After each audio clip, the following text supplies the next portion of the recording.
What's going on, guys? Bingo here. I'm with the Duel Factory for the next installment or episode 38 of X2 Drop, our Yu-Gi-Oh podcast we do every week, talking about whatever we feel like it, whether it's meta related, product release, or just some random topic that you would probably skim over in a YouTube video. So this week's topic is pretty vague. I like doing these because the conversation can go anywhere, but it's collecting in Yu-Gi-Oh! And some of the stuff we're going to talk about is why you should do it, what the risks are, why we do it, because I know both of us are avid collectors, and like the pros and cons of doing it and what you actually gain from holding on to some cards, because the Yu-Gi-Oh! Market is extraordinarily volatile, so there's a certain way to go about it, but the Duel Factor, Joe, has been collecting for significantly longer than I have, and he's got a much prettier collection. So, Joe, I think we both came up with this topic just like simultaneously, not talking to each other. So, why did you want to talk about this? Well, it's one of those things in Yu-Gi-Oh that everyone does. Like everyone has some sort of collection, whether they want to admit it or not. That being said, some people take it to a higher extreme than others. Me personally, myself, I love collecting max rarity cards, as a lot of you know, especially those who watch my channel. That and I've been redoing my binders and stuff like that all week when I get off of work because I notice I have a lot of new stuff that I want to add to my binders and whatnot. But it's one of those things in Yu-Gi-Oh that people kind of forget, especially, and I think you see it with a lot of trading card games, is the significance there that it's a trading card game or a collectible or whatnot. And a lot of people forget that because almost a lot of people only see the competitive side of Yu-Gi-Oh! They don't see the actual collecting side of it. Yeah, and what I was focusing on is, I like playing the game, but I like the way the game is structured. I like talking about it. I like just the card artworks and like the way they look. It's very nostalgic for me. It was the first card game I ever played way back when. So I just want to be able to develop like you said, they're collectibles at the end of the day. It's just the game. It's something you can buy and play with. That's it. There's this hyper competitive mindset in Yu-Gi-Oh, and it sometimes gets lost that you can sit down and trade with somebody without nickel and diamond every fucking trade. But that's why I wanted to pick the topic. So what's your first? What do you want to discuss first? So I think one of the things discussed because it just one of the reason I probably discussed this is because we're next December we're going to get another OTS set out. And for those of you who obviously most of you know what OTS sets are, but when you get those sets, they have new cards that get bumped up in higher rarities and stuff like that. And you have rarity upgrades and stuff like that, and that kind of fluctuate cards that you already own in your collection. For example, we'll use one of the ultis for example. So the final ulti was revealed today, and the newest one for OTS 12 being Chaos Dragon Levianeer, which already has a secret printing because that was the original printing out of the set. Now, for someone like me, right, I'm going to go get the ultis because like I said, I like my max rarity cards. But in terms of collecting and stuff like that, for someone who bought these cards as a long-term investment, you're going to see the price of that card drop significantly because of this card being reprinted as a higher rarity than what already was. Now, it's good and bad. Good because when you look at a competitive aspect, now it's not nearly as hard to pick them up, but now it looks bad on the collector side because the investment you thought was going to be long term is now met its term, and if you want to have a higher rarity of the card, now you have to invest again in the same card that you already have. And in situations like that, it can be frustrating. Like I know I was frustrated when Colossus got reprinted as an ulti, and it was an ugly ulti, but I still got it because it was ulti. You know what I mean? And like modern day, like investing in new cardboard for the long term it's really frustrating because you want these cards to play. So like Levianeer, it's not even a year old yet, and it's getting a rarity upgrade. So you already had your original print first ed secrets to hold value in the long term, and it's not a card that I would have expected to get an OTS ulti this early if it if it was going to get one. So I could see that being a little frustrating, but in the same pack, you have you got Twin Twisters, rarity upgrade. It's a phenomenal card that will always be played. I don't know how they could power creep that versatility, as well as Solemn Judgment. And those are two very different cards. Like all three alties in this pack can be talked about differently, because one is a staple that comes in and out of formats. One's a very powerful card that's niche, and then one is a quote-unquote rarity upgrade for one of the oldest cards in the game.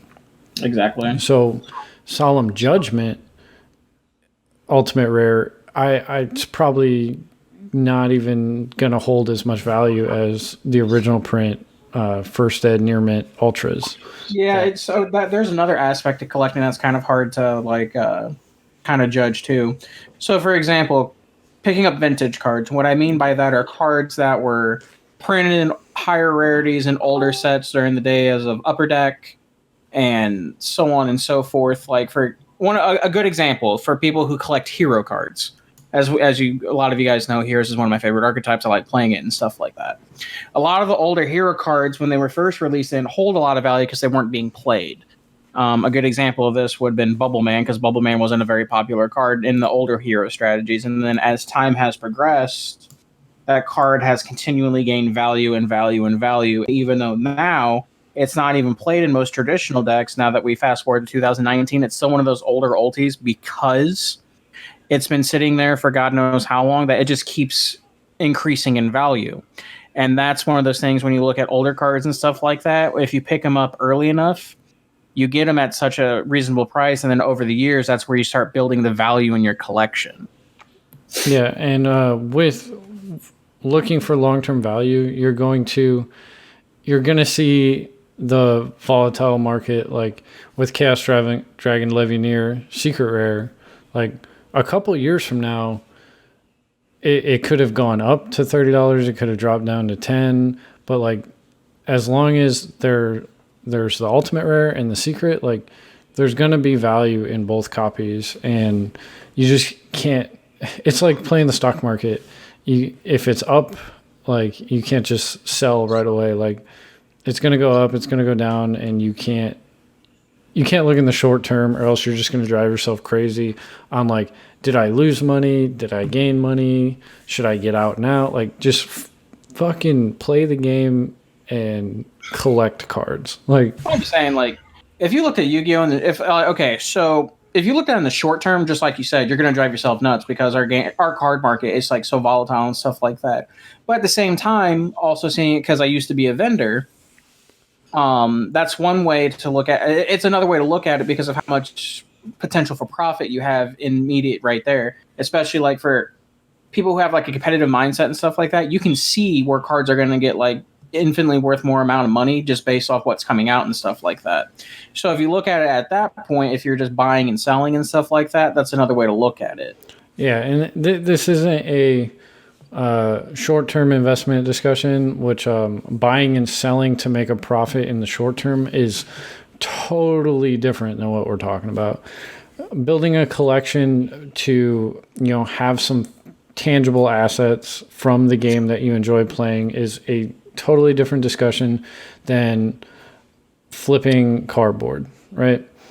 Oh, 100%. So my number one drive to continue collecting and to continue to buy cards that I know aren't meta relevant and probably never will be, but they're pretty, and the reason I want to play them is because no matter what tech comes out, what like side deck card, what main deck staple for the format comes out, I want to be able to just like reach into my binder and have that card. I understand that. I understand that. That is everything to me. Go ahead. I'm saying, yeah, like that's one of the things I like being able to do. That's why I like keep building my collection and stuff like that. Because I'm like you. I want to be able to sit there and just like look at my binder one day and be like, hey, I want to play this. I don't want to have to go out and have to like scrounge up all the pieces and stuff like that. I just like being able to reach in the binder, pull the cards out, and build it. Now that being said, there are some like and there's another reason to like when you're collecting cards like that, because there are some formats that I thoroughly loved playing in Yu-Gi-Oh and stuff like that. One format that I loved thoroughly, my favorite Tier 0 format, if you will, would be Dragon Ruler format. It's one of those formats that forever stuck in my mind. It was the first Tier 0 format that I participated in when I got back into the game, and the cards just really stuck with me. So one way to look at collecting stuff is like collecting it after it's been past its prime, because then some of those cards you can collect are like timeless. Like, for example, a timeless Dragon Ruler format card was Big Eye, right? Yep. If in later years it got an old reprint and stuff like that, and I collected those and stuff like that, and then some OCG cards printed have better rarities than TCG cards. For example, you can get all the Dragon Rulers in OCG format. You can get them all in Super. So I have like all super rare Dragon Rulers, and then the babies come in some weird rarity that I can't remember, but they're really gorgeous and they're really expensive. I don't have those yet. I thought the babies were Korean Supers. They're either Korean Supers or they're some weird. I know the big rulers come in Gold Secret as well as the super rare. So, but yeah, or to take it back even further, like you got cards like Ultimate Rare Blackluster Soldier for GOAT format. You mean Ultra Rare? There's no Ultra Or Ultimate Rare BLS from the OCG.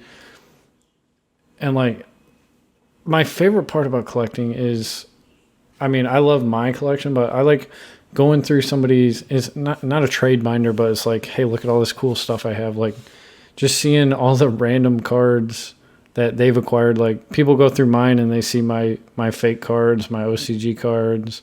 I always forget you have that fake card collection. Yeah, like they're just, Konami should do full art cards, but they fucking don't. The good old full art cards from Pokemon. That'd be kind of cool. Yeah, and I just moved here. I just moved to this locals. So one thing that got me to play with, or got me more comfortable with the crowd here, was they very much enjoy old formats. And one guy carries around Plant Synchro format. One guy or two guys carry around Necros format. One guy loves Zoo format. And just being able to have all those cards minus Plant Synchro, and just be able to take them out and play a mirror match because that's their favorite format. You know, it got me introduced to these guys a lot better. And it was just something that being able to just reach into my binder and pull out the deck I had was a lot better than having to order the cards, learn the format. But yeah, that's it for me. Retro formats are so much fun, especially when it comes to like collecting cardboard and stuff like that, because when you look at older formats and stuff like that, like after so many years and stuff like that, because a lot of people, if people do the same thing like I do, I always try to keep a copy of every tier 1 deck that's possible in the format, and I don't usually get rid of these cards and stuff like that. And as the years progress and stuff like that, when they become retro formats, it's like you said, it's fun to be able to pull into your binder and pull those cards out and start playing. One example is, you know very well that I'm a huge fan of 2014 format because I thought it was one of the most diverse formats in Yu-Gi-Oh! You had like 9 or 10 playable decks, and every single deck foiled out is gorgeous. For example, well, I don't know if it's truly foiled out, but I mean, all the Gear cards are like a really cool deck to look at because all of them are the same rarity for the Gear monsters themselves, except Gear Gigant X, and Gear Gigant X is a gorgeous secret rare. One of my favorite decks that didn't get a lot of attention was Quackimera Fire Fist during that format. All the cards are ulti and they're just gorgeous. Like, I mean, it's just one of those things, like those older formats produce so many beautiful looking cards, and being able just to crack open a binder and look at some of these, and it's just all gorgeous, all that shine in your face. Yeah. It's like retro cards, or just the way Konami used to print cards. They're so good looking, and they will always hold value. Like Pharaonic Guardian, First Ed Lava Golem, Yatagarasu, Injection Fairy Lily, like these old secrets. Chaos Emperor Dragon. Oh, they're so pretty, and being able to just have those, just to say I have them, because I mean, it is it's an investment. Like, I probably will be able to get more than I paid for them if I did decide to sell them. The game is just so fucking I love this game. I love talking about it. I love playing it. I like having cool stuff to show people. You know, it's a hobby. I'll tell you what's really fun about collecting, especially when you do high-end collecting like I do. So when you have these older decks and stuff like that you've kept over the years that you've collected, right? Nothing is more rewarding when you're sitting there looking at it one day and then the card game that you love releases legacy support for these decks. Yeah, that's big.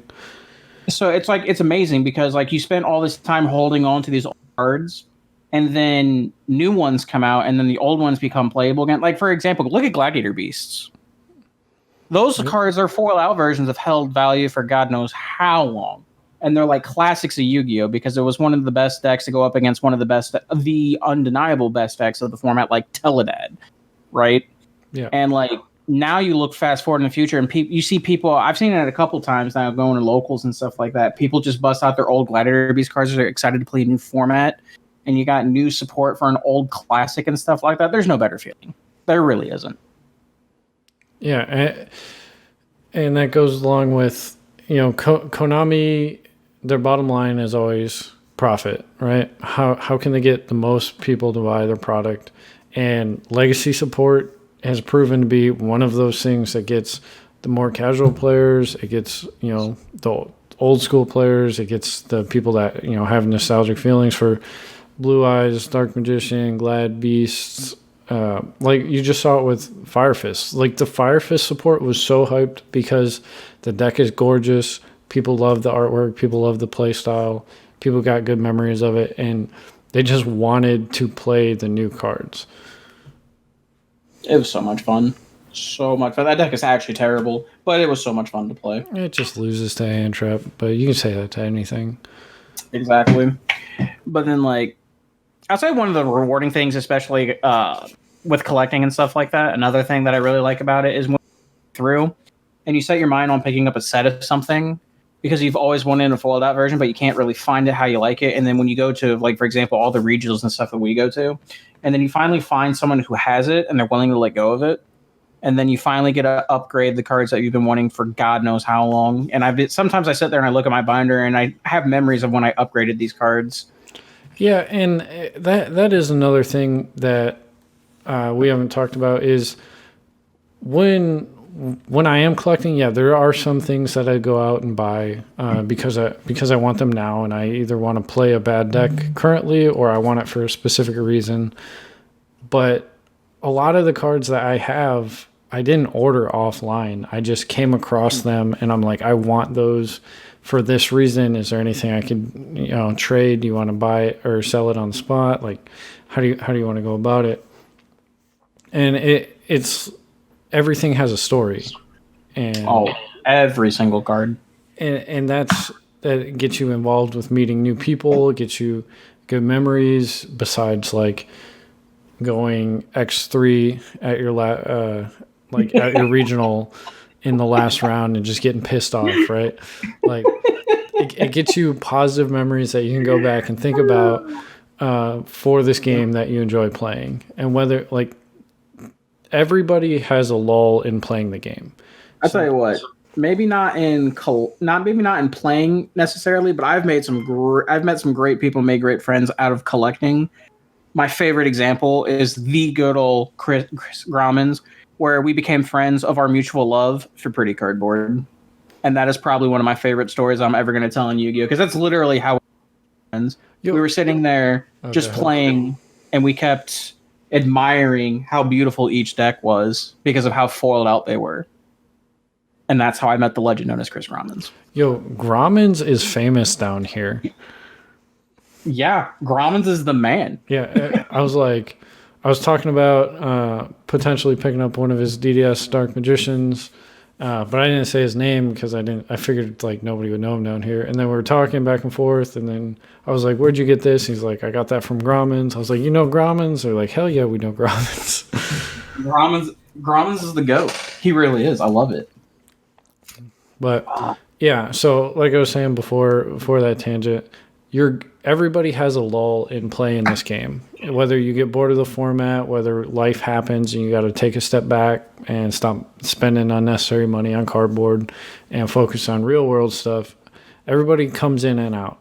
But having that collection to be able to fall back on and fall back into the game just to, reinvigorate, the joy that you get from playing this game, because I know a lot of us get mad for bricking round 6 or whatever it is. You do enjoy playing the game, or else you wouldn't be playing it.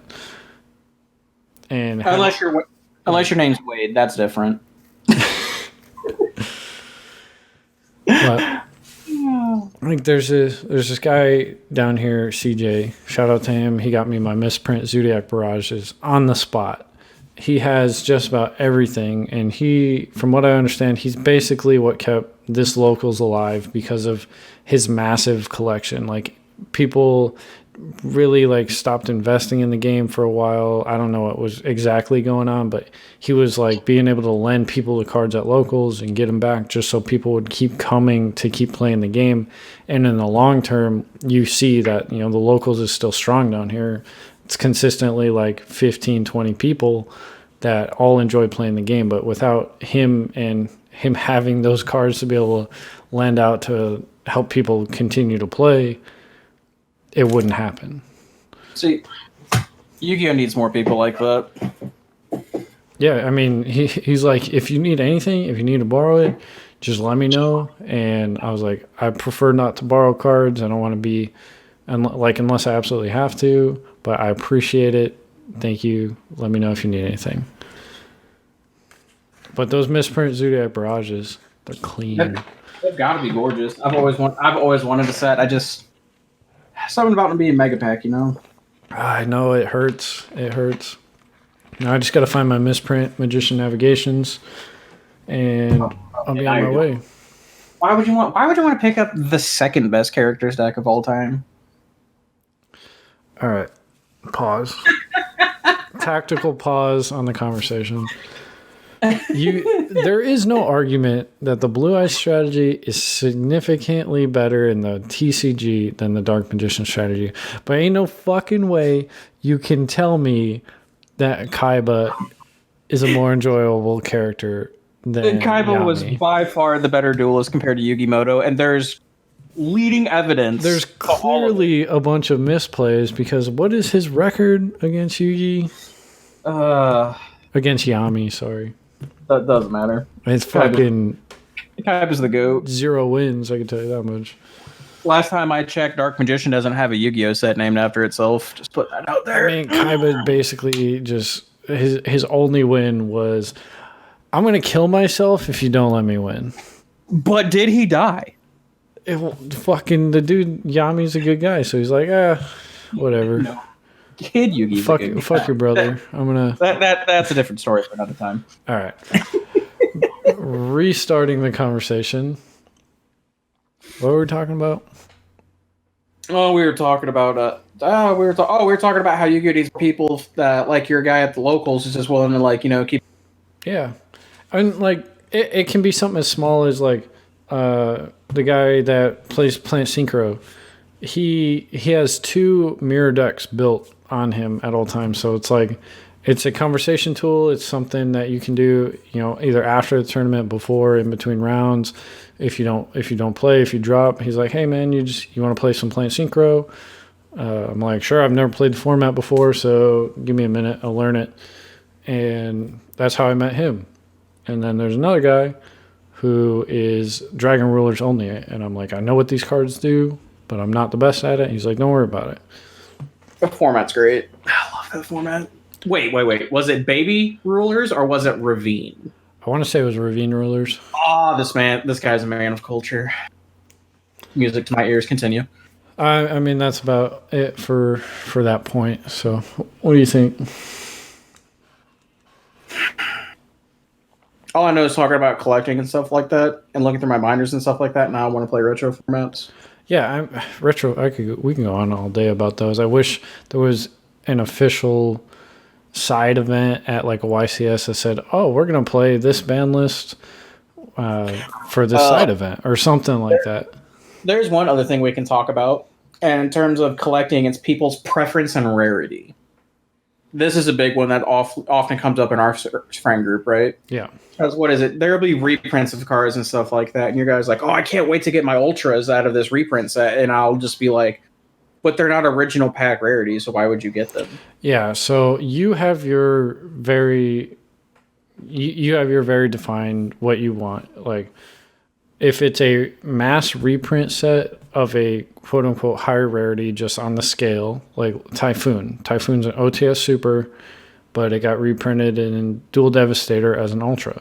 I wanted the Ultras because I like them to physically be shinier, but you value the, harder to get, the more difficult the actual version. sets that come out of, because I think I love my OTS Supers just because of if you look at it traditionally, look at like Turbo Pack Supers and Champion Pack Supers and Retro Pack Supers and stuff like that, and how they just continually gain value. I feel like the same thing's eventually going to happen to OTS and stuff like that. So that's why I like that so much. Plus, super rares are gorgeous. Yeah, and me, I like having the shiniest version possible. Secret Rare is by far my favorite. If I could have the entire deck in Secret, I will, except fucking Invocation. I cannot bring myself to play the Secrets over the Ultis. You're not truly dedicated then? Just put that out there. See, the problem comes in when, like in Necros, right? Almost the entire fucking deck is Secrets besides the Jews and Shrit. Like, you could get just about everything in Secret, I guess, with the incantations, but I'm saying old school. Right. Although, that is one thing I do like in Yu-Gi-Oh!, even though I love max rarity. I just like my entire deck, just all matching rarity. You know what I mean? Oh, yeah. That's like back in Zoo. Here's a good example. Back in Zoo format, I love that my trap lineup, it was 7 cards, right? It was Vanity's Emptiness, 3 Solemn Strikes, 3 Dimensional Barriers. And I love that all my trap cards were all secret rare. And then Strike got reprinted on ulti. Yep. And like they were pretty, but it broke my back to swap my secrets for ultis because then they didn't match. Yeah, but the only reason I got Necros was because I said, those cards look cool. They're really shiny. I want them. That's it. I saw them and I really want them because they're all secret. Little did you know, it was probably one of the most prolific decks of all time. Yep, and I did learn, and then I proceeded to play Frog Necros at locals and win. Time out. You played what? I played Frog Necros at locals and took first place. I'm a head out. This man said he played Frog Necros. I'm dead. Master Rule 3. Swap Frog's a good card. God damn it. Anyway. All right, we got 2 minutes, so I want to touch on one thing real quick, and that's just ensure you know what you want to do with the game. Like, I like long term. I like having everything. Joe's kind of the same way, except on a next level. You could buy a house with his fucking collection. Yeah, you could. If you want to be a wannabe vendor, or if you do want to be a vendor, just know what you're trying to do. Like, take the investment at face value and don't fucking don't go for long term and be like, shit, Levineur's down $10 because it just got announced as a reprint. Like, it's gonna drive you nuts. Yeah, you're actually going to want to blow your brains out because your short term value in Yu-Gi-Oh is always gonna go down. Always. Oh, always. Unless your name is Starly Seifert or Phantasme, which was pre-released at 50 and shot up out of nowhere. Oh my god. Yeah, so just know what you want to do. That's my final thoughts. Joe, what about you? I just had a thought. Oh, final thought here is, since we're talking about high-end collection, by far my favorite part of my collection is my completely foiled out Cyber Dragon deck signed by Yugi Nono. By far my favorite part of my collection. But that's pretty legit. The second takeaway from this entire discussion, if you took nothing else away from this, Kaiba was by far the best duelist of all the animes. So keep that in your hearts. Shout out to my boy, And as always, Douglas French has no sauce.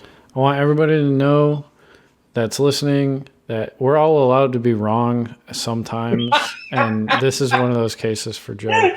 But guys, if you have enjoyed, this has been X2 Drop. Check us out every week, same time, same place, 8 a.m. on iTunes, Google Play, 10 a.m. on YouTube, youtube.com/bingohd and youtube.com/theduelfactory. If you want us to talk about something, go on YouTube and comment on somebody's video, because we just kind of like 20 minutes before we start, we're like, what do you want to talk about? And we're like, this. So that's how we decide. But with that being said, guys, I'll see you next week. Okay, bye.